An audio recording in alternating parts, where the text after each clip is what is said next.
Allô tout le monde, c'est Marie-Jeanne et aujourd'hui je vous retrouve pour vous faire la critique du film Les Éternels, le tout nouveau de Marvel, qui sera en salle le 5 novembre.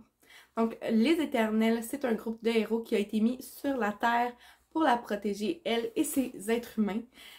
Dans le fond, ils vivent dans l'ombre depuis des milliers et des milliers d'années et lorsque les déviants refont surface sur cette Terre, eh bien, eux-mêmes doivent ressortir de l'ombre pour les combattre. C'est un film qui dure 2h37, donc c'est un très long moment. Moi, je l'ai vu en AVX. Alors, je vais commencer avec mes bons points du film. C'est un bon film avec une bonne histoire en arrière. L'histoire à quelques moments un petit peu difficile à comprendre, puis il faut avoir une très très bonne concentration dessus.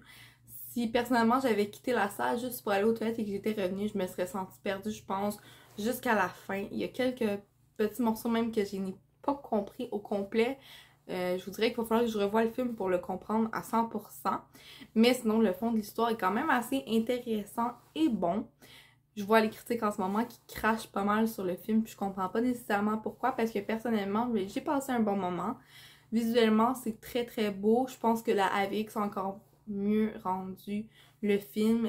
La qualité visuelle était au rendez-vous et tous les paysages de chaque pays qu'on peut voir à travers le film, c'est somptueux et merveilleux. Donc ça, c'est un autre excellent point selon moi. En plus de la musique qui vient vraiment ajouter un bel élément et un bel ajout à chaque scène. Comme chaque film Marvel, j'ai l'impression, la musique vient tout le temps nous chercher par en dedans puis rajouter vraiment un petit quelque chose.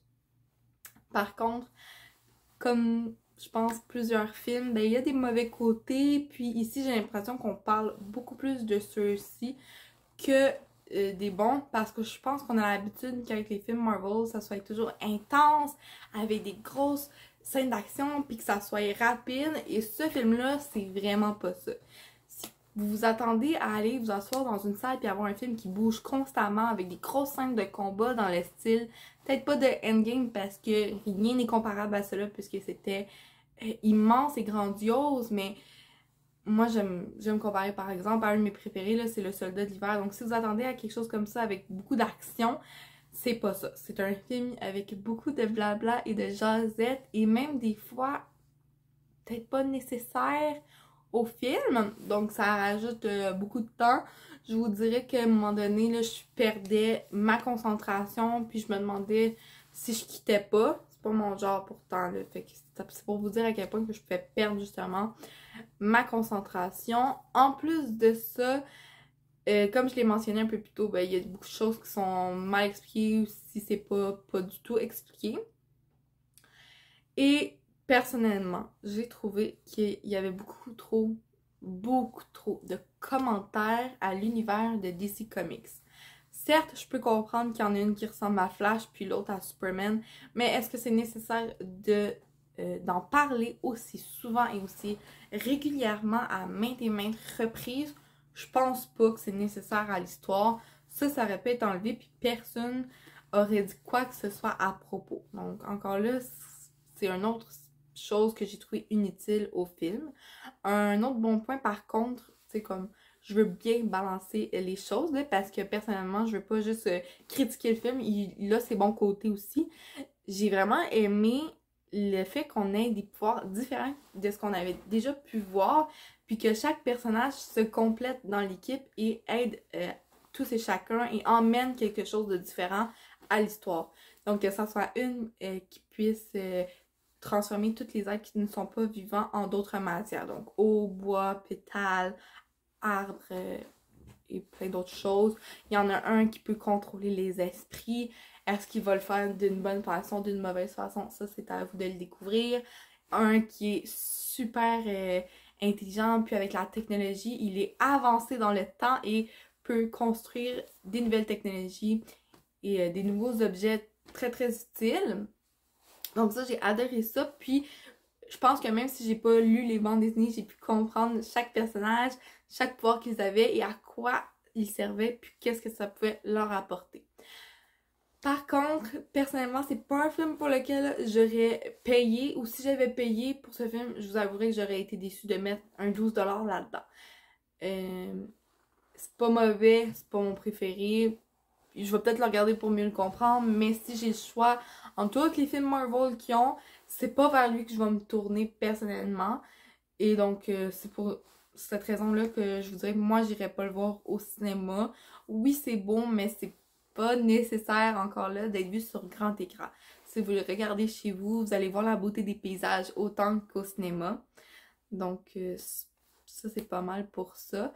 Par contre, si c'est un film qui vous intéresse, que vous êtes un passionné de Marvel, non, vous passerez pas un mauvais moment. Ne vous fiez pas sur tous les mauvais commentaires parce que je pense sincèrement que vous pourrez trouver quelque chose de bon dans le film et que vous pourrez l'apprécier à sa juste valeur. Personnellement, dans le classement de tous les films Marvel que j'ai pu voir en salle ou chez moi, je le mettrais au même niveau que, par exemple, Captain Marvel.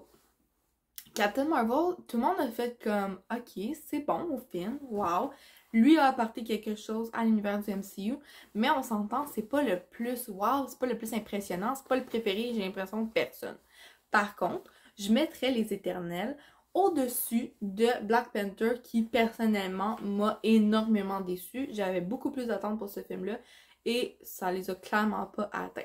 Donc, je sais pas si je peux vous aider un peu à vous situer là-dedans, mais c'est ça, moi je le mettrais là-dedans. Mais ça abattra pas Le Soldat de l'hiver, Civil War, Thor Ragnarok, je peux en nommer plusieurs, là. Tu sais, c'est pas à ce niveau-là, c'est pas dans les meilleurs. En plus de ça, je ne vois pas ce que ce film peut apporter à l'univers du MCU. C'est pas un spoil, là, mais à la fin, il est écrit en gros, les Éternels reviendront. Pourquoi faire? À quoi ils vont servir? J'en ai aucune idée, surtout qu'ils ont dit mot pour mot que dans leur mission, ils n'aimaient pas l'humanité. Chose que je n'ai pas compris, parce qu'avec les pouvoirs qu'ils ont, laisser passer des événements, je parle pas juste d'événements qui se sont passés dans l'univers cinématographique comme l'histoire avec Thanos, mais genre des génocides qui parlent clairement là, de la Deuxième Guerre mondiale, que eux se sont genre fermés les yeux là-dessus puis ils ont rien fait. Ça, je l'ai pas compris non plus. Peut-être qu'il aurait fallu que je lise les bandes dessinées pour le comprendre. Il n'y a pas eu assez d'explications selon moi à ce niveau-là. Donc, je vois vraiment pas qu'est-ce qu'il pourrait apporter, à part si c'est pour nous emmener vers les mutants qui vont rentrer avec les Avengers puis tout ça. C'est tout ce que je peux voir parce que sinon, je vois vraiment pas l'utilité du film. À part nous en apprendre un peu plus sur des nouveaux personnages parce qu'on n'a plus Captain America, Iron Man, Thor et tout ça. Donc voilà, c'est pas mal ça pour ma critique. J'espère que ça va vous avoir plu. Et donc, moi, je vais vous souhaiter une bonne journée et à la prochaine. Bye!